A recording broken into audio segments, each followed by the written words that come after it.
Terima kasih Akang penyiar ya sudah memberikan kesempatan kepada saya tentunya.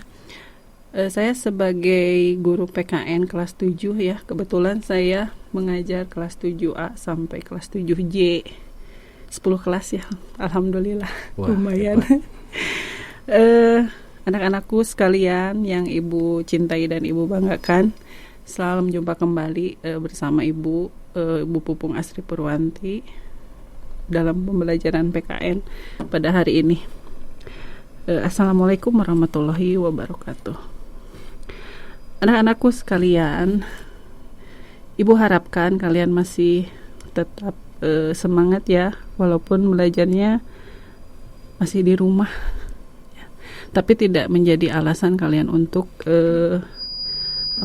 bermalas-malasan ya. Tentunya kita belajar di rumah sekarang ini untuk kebaikan kita bersama ya. Anak-anakku, Ibu akan memberikan materi hari ini, yaitu materi baru di bab 3. Tetapi ini sebetulnya materi yang sudah pernah kita bahas juga di bab ke-1. Jadi ini adalah lanjutan dari materi bab 1. Kalian boleh siapkan buku paketnya, kemudian buku catatannya. Nanti kalau misalnya ada yang harus kalian catat, silahkan kalian catat ya.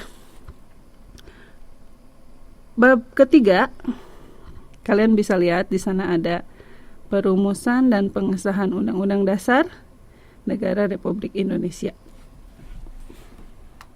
tahun 1945 ya.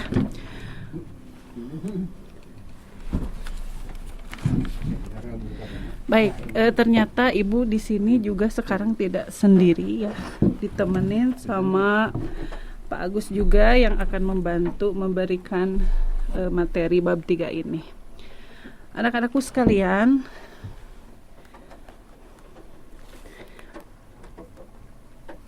perumusan dan pengesahan Undang-Undang Dasar Negara ini tentunya kita harus melihat dulu sejarah bagaimana perumusan undang-undang tersebut ya. Nah, kita waktu bab pertama sudah membahas tentang perumusan dasar negara. Nah, sekarang kita lanjutkan perumusan Undang-Undang Dasar. Ya kan Pak Agus ya? Ini sebetulnya sudah dibahas ya Pak Agus di bab pertama. Kalau yang pertama itu adalah perumusan dasar negara. Dasar negara Pancasila. Ya. Ini masih tugasnya dari BPUPKI. Ya, BPUPKI. Apa itu BPUPKI? Kalian mungkin masih ingat, Badan Penyelidik Usaha-usaha Persiapan Kemerdekaan Indonesia. Nah, di sana agenda sidang dari BPUPKI itu dilaksanakan 2 kali ya Pak Gus ya. Betul. Yang sidang pertama itu tanggal 29 Mei sampai 1 Juni itu membahas tentang dasar negara. Dan yang sekarang yang akan kita bahas yaitu sidang BPUPKI yang kedua. Yaitu yang dilaksanakan tanggal 10 sampai 17 Juli 1945 ya. Karena begini mungkin Pak Agus ya, kalau yang namanya akan mendirikan satu negara itu kita harus punya satu dasar negara. Betul. Ya. Dan yang kedua kita harus punya undang-undang dasar. Atau hukum dasar tertulis. Undang-undang itu adalah hukum dasar tertulis atau konstitusi. Ya, konstitusi itu adalah hukum dasar yang tertulis. Hukum dasar yang tertulis. Karena konstitusi ini terbagi menjadi 2, yaitu konstitusi yang tertulis dan konstitusi yang tidak tertulis. Atau konvensi ya. Nah, konstitusi kita yang pertama yaitu Undang-Undang Dasar yang pada saat itu dihasilkan oleh para anggota BPUPKI ya. Pada saat itu anggota BPUPKI itu membentuk panitia kecil, ya, panitia 9, ya. Nah, ini untuk merancang Undang-Undang Dasar ini khusus ada panitia perancang undang-undang ya, atau panitia kecil ya, atau panitia 9 ya, yang dikenal sebagai panitia 9. Nah, siapa saja sih panitia 9 itu? Ada, tentunya pasti masih pada ingat ya. Panitia 9 ini diketuai oleh Insinyur Soekarno. Kemudian anggotanya itu ada Dr. Andes Muhammad Hatta, kemudian ada Mr. Muhammad Yamin, ada Maramis, Mr. Maramis, kemudian ada Raden Abikusno Cokro Sujoso, kemudian Abdul Kahar Muzakir, ada Haji Agus Salim, kemudian Kiai Haji Wahid Hashim, dan yang terakhir adalah Mr. Ahmad Subarjo. Nah, ini kebetulan pada sidang kedua ini membahas tentang rancangan Undang-Undang Dasar ya. Jadi kalian harus bisa membedakan. Nanti untuk sidang pertama BPUPKI itu membahas tentang apa? Tentang dasar negara. Ya. Dan untuk sidang yang kedua ini membahas tentang rancangan Undang-Undang Dasar. Dasar. Panitia 9 ini menghasilkan rumusan ya. Rumusan undang-undang itu yaitu kalau dulu namanya mukadimah ya. Mukadimah. Yang diganti jadi pembukaan. Iya, mukadimah. Nah, atau mungkin masih sama dengan Piagam Jakarta, Pak Agus? Ya, isinya ya sama. Jadi mukadimah ini isinya sama dengan pembukaan Undang-Undang Dasar 45 yang sekarang. Tetapi memang dari dalam mukadimah ini ada di alinea keempatnya ada perbedaan satu sila pada saat sila itu. Pertama. Ya, di sila pertama masih menjalankan syariat Islam. Jadi yang pertamanya itu ketuhanan dengan menjalankan syariat Islam bagi pemeluk-pemeluknya. Nah, itu ya. Nah, sebelum disahkan oleh PPKI nanti sila itu belum dirubah ya, Pak Agus. Iya, belum. Baik. Nah, setelah panitia 9 itu menghasilkan rumusan tadi, pengesahannya ini, pengesahan Undang-Undang Dasar 45 ini disahkan oleh PPKI pada tanggal 18 Agustus atau 1 hari setelah kemerdekaan Indonesia. Ya, itu. Sidang PPKI ini menghasilkan 3 keputusan ya. Yang pertama mengesahkan Undang-Undang Dasar 45, mengangkat Insinyur Soekarno sebagai presiden dan wakilnya Muhammad Hatta. Dan ketiga membentuk Komite Nasional itu KNIP ya. Nah, tentunya Undang-Undang Dasar 45-nya ini sudah diganti sila pertamanya ya. Itu menjadi ketuhanan yang Maha Esa. Kenapa Pak Agus alasannya sila pertama ini bisa diganti? Karena di Indonesia itu terdiri dari berbagai macam agama. Iya. Gitu.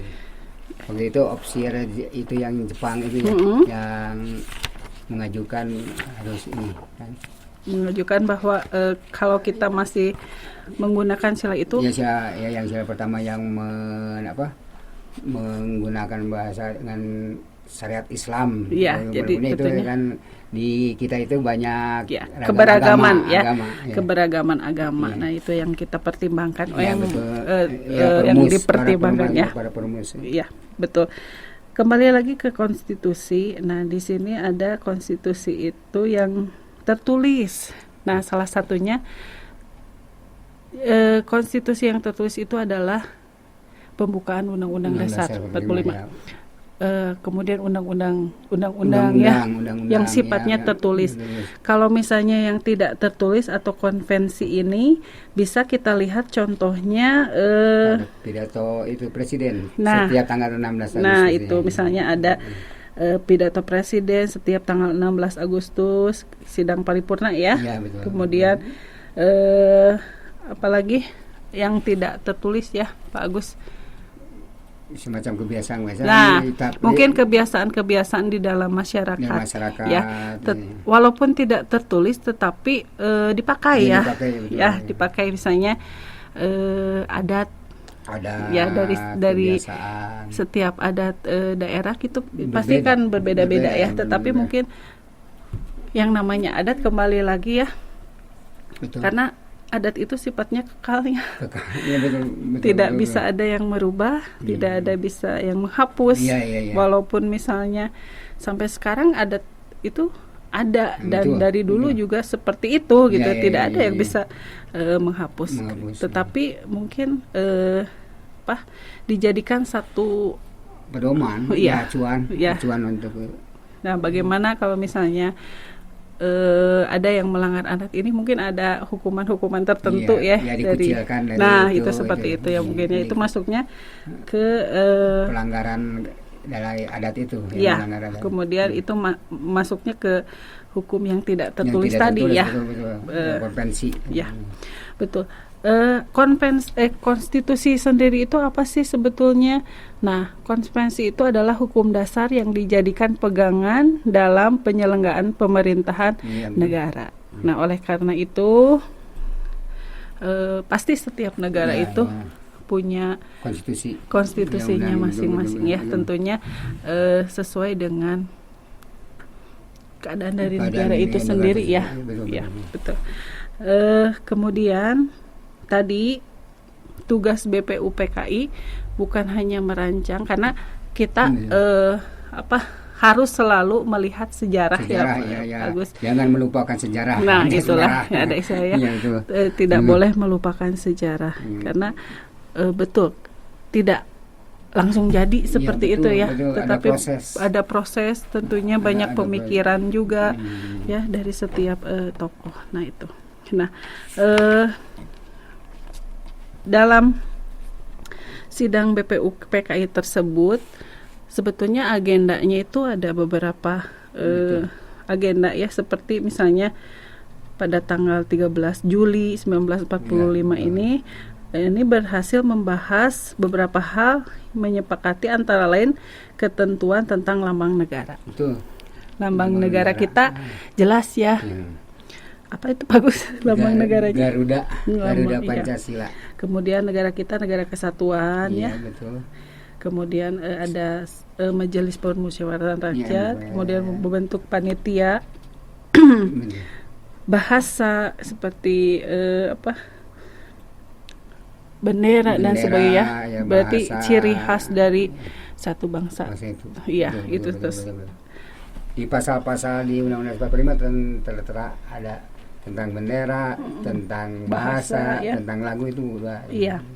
Ada di pasal 35, 36 dan 36A, 36B dan 36C ya. Itu dijelaskan tentang bendera, tentang bahasa. Ya. Kemudian pada tanggal 14 Juli BPUPKI kembali mengadakan sidang dengan agenda pembicaraan tentang pernyataan kemerdekaan. Betul. Panitia perancang Undang-Undang Dasar ini melaporkan nih ada hasil dari pasal rancangan undang berjumlah 42 pasal. Dari 42 pasal tersebut ada 5 pasal untuk tentang aturan peralihan dengan keadaan perang ya, beserta 1 pasal mengenai aturan tambahan. Ya. Ada berapa pasal sekarang ya? Kita sudah di amandemen berapa kali ya Pak Agus? Undang-Undang Dasar 40. Udah 4 kali. Pertama tahun 1999, kemudian 2000, 2001 dan 2002. Iya. 4 kali. 4 kali ya, sudah 4 kali amandemen ya. Itu pasal-pasalnya saja, karena pembukaan itu tidak boleh dirubah ya. Ya, tidak boleh dirubah. Dalamnya dirubah. ada Pancasila gitu. Nah, itu. Pasal-pasalnya itu mungkin mengikuti perkembangan zaman juga betul, ya. Betul. Tidak bisa memaksakan satu aturan yang dulu dipakai Ya, untuk sekarang. untuk sekarang, ya. karena mungkin tidak akan cocok Itu ya. dalam artinya undang-undang dasar itu 45 ini fleksibel. Nah, itu fleksibel ya. Bisa Harus mengikuti perkembangan zaman betul, ya, betul. begitu. Ya. Kemudian pada sidang tanggal 15 Juli dilanjutkan dengan acara pembahasan rancangan Undang-Undang Dasar. Nah, saat itu Ketua Perancang Undang-Undang Dasar yaitu Insinyur Soekarno memberikan penjelasan tentang naskah yang dihasilkan dan mendapatkan tanggapan dari Muhammad Hatta. Lebih lanjut, kemudian oleh Dr. Sumpamo sebagai panitia kecil perancang Undang-Undang Dasar diberi kesempatan memberikan penjelasan terhadap naskah Undang-Undang Dasar. Nah, itu ya. Undang-Undang Dasar 45. Undang-Undang Dasar 1945. Iya, pembukaan Undang-Undang Dasar 1945. Nah, kemudian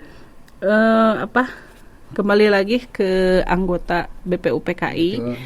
Anggota BPUPKI itu ada 62 ya. 62 anggota ada yang ketua muda. Ya, ada ketua mudanya ada 2 ya. Dan ada masih ada orang perwakilan Jepang. dari orang Jepang ya. Nah, kalian nanti boleh perhatikan di buku paket kalian di halaman 68.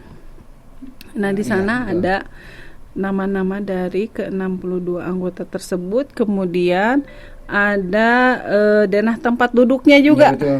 Ya. Betul. Nah, itu akan nanti Ibu jadikan tugas kalian untuk membuat tempat duduk peta tempat duduk tersebut. Di situ ada berupa angka ya. Nah, Ibu mau nanti kalian diganti menjadi nama. Nah, misalnya itu bisa Bu Pupung jadi si A itu nama si A jadi siapa gitu kan gitu. Iya. Ya kalau ya nanti kalau pertemuan kan bisa lah simulasi ya, buat simulasinya ya. Nah, kalau nanti kalian bikin di karton saja, betul. digambar sesuai dengan denah tempat duduknya. Kemudian di situ sudah jelas Pak Agus, misalnya di sini ada ketua, terus kemudian ada ketua muda 1 dan ketua muda 2. Nah, itu berarti kalian tinggal ganti namanya, nanti dilihat di kolom keterangan. Itu. Ya, nah itu untuk tugas sekarang untuk depan, sekarang ya nanti. Nah, ini pengesahan Undang-Undang Dasar 45 ini disahkan itu 1 hari setelah kemerdekaan Indonesia, yaitu tanggal 18 Agustus ya, oleh PPKI. Nah, Insinyur Soekarno ini sebagai ketua. Tadi sudah disebutkan oleh Pak Agus bahwa di sidang PPKI itu diambil 3 keputusan. Yang pertama tadi mengesahkan Undang-Undang Dasar 45. Kemudian yang kedua mengangkat Insinyur Soekarno sebagai presiden dan Dr. Andes Muhammad Hatta sebagai wakil presiden dan membentuk Komite Nasional Indonesia Pusat. Nah, itu ya. Sebetulnya itu saja sih Pak Agus ya. Hanya intinya itu jadi, hanya membedah sedikit lah. Sedikit tanggal itu kan tanggal 7 Agustus itu 45 itu BPUPKI itu dibubarkan diganti BPUPKI karena sudah dirasa sudah selesai mungkin tugas dari BPUPKI ya. Diganti oleh PPKI. Ya. Jadi BPUPKI itu bertugas tadi ya 2. Membahas tentang dasar negara dan membahas tentang rancangan Undang-Undang Dasar. Setelah tugas itu selesai, berarti BPUPKI dianggap sudah selesai tugasnya, diganti menjadi PPKI. PPKI itu adalah Panitia Persiapan Kemerdekaan Indonesia ya. Nah, itu. Kemudian apalagi Pak Agus, ada yang mau ditambahkan? Ya, jadi perlu ditekankan lagi, jadi yang mengesahkan dan menetapkan Undang-Undang 45 itu adalah Panitia Persiapan Kemerdekaan Indonesia pada sidang kedua pada tanggal 18 Agustus 1945. Iya, betul. Yang seperti tadi sudah diuraikan, 1 mengesahkan Undang-Undang 45, kedua mengangkat presiden dan wakil presiden, dan ketiga membentuk Komite Indonesia Pusat. Itu aja intinya itu. Intinya itu saja ya. Karena kalau misalnya kita bahas di sini tidak akan cukup waktunya ya. Betul. Dan mungkin untuk lebih jelasnya nanti kita ada penugasan. Jadi gini, Bung menambahkan, jadi syarat-syarat yang berdiri negara itu ada pengakuan de facto dan pengakuan de jure. Oh iya. Ya, secara hukum. Ya. Nah, dengan sudah ditetapkan yang Undang-Undang 45 berarti secara de jure kita sudah diakui bahwa bangsa kita ini adalah sebagai bangsa yang merdeka. Yang merdeka, yang punya Undang-Undang Dasar. Iya, betul. Intinya. Jadi itu saja, nanti secara penugasannya seperti biasa saya akan berikan di WA ya Pak Agus dan di Google Classroom. Nah, ini hanya sedikit membahas tentang bab 3 saja. Untuk awal pertemuan di bab ketiga. Untuk selanjutnya nanti kita bahas lebih lanjut di betul. Itu saja ya, di WA saja. Di WA, untuk sementara sampai kita kan punya modul ya. Oh iya, ada modul ya. Modul gitu. Boleh nanti dilihat lagi modulnya, kemudian ada buku paket juga. Betul. Ada referensi-referensi lain lah, banyak. Betul. Dan saya wajibkan Pak Agus untuk setiap anak-anak itu mempunyai Undang-Undang Dasar 45 yang kecil. Wajib. Tapi kalau sekarang mungkin kesulitannya karena mungkin kalau kita belum bertatap muka, jadi anak-anak juga masih belum paham ya bagaimana sih pasal yang berhubungan dengan setiap materi yang kita berikan ya. Tapi nanti kalau misalnya kita sudah masuk lagi sekolah seperti biasa, nah itu wajib kalian untuk mempunyai buku Undang-Undang Dasar tersebut. Waktu itu mah ada pembukaan, ada batang tubuh, ada penjelasan. Sekarang kan hanya pembukaan sama pasal-pasal kan, betul. Jadi perubahan di dalam Undang-Undang 45 di buku Undang-Undang 45 itu. Nah, kadang anak-anak juga masih membawa Undang-Undang Dasar 45 yang belum diamandemen. Nah, atau misalnya yang diamandemennya baru 2 kali atau 3 kali ya. Nah, sementara kan di pasal-pasal juga tadi seperti dikatakan 28A, 28B sampai 28J itu. Iya. Banyak sekali perubahannya, jadi tidak bisa dijelaskan di sini ya Pak Agus, harus melihat langsung Undang-Undang Dasar 45-nya tersebut. Nah, gitu. Yang mungkin kita harapkan anak itu punya semua Undang-Undang Dasar lah, gitu, buku Undang-Undang Dasar. Setidaknya tidak mahal ya Pak Agus. Iya, tapi manfaatnya terus itu masih bisa dipergunakan sampai nanti ya. SMA itu. Nah, itu ya. Itu saja mungkin untuk hari ini. Terima kasih untuk waktunya. Kemudian nanti kita akan perjelas lagi nanti dalam penugasan. Ya. Semoga kalian selalu sehat, selalu semangat, tetap menjaga kondisi ya. Betul. Kemudian tetap berada di rumah. Kalau misalnya tidak ada hal yang sangat penting, jangan keluar rumah gitu. Jadi kita jaga-jaga. Iya, kita selalu jaga. Karena itu untuk kebaikan kita bersama ya. Semoga kalian selalu sehat, selalu semangat. Tetap belajar di rumah dengan manis. Ya baik Ibu dan juga Pak Agus juga Bu Pupung juga terima kasih banyak untuk materi pelajaran hari ini untuk kelas 7 ya. Kelas 7 di PKN-nya. Dan alhamdulillah mungkin nanti bisa perjelas buat anak-anak yang kita cintai juga. Ada di classroom-nya. Ada di WA grup juga ya.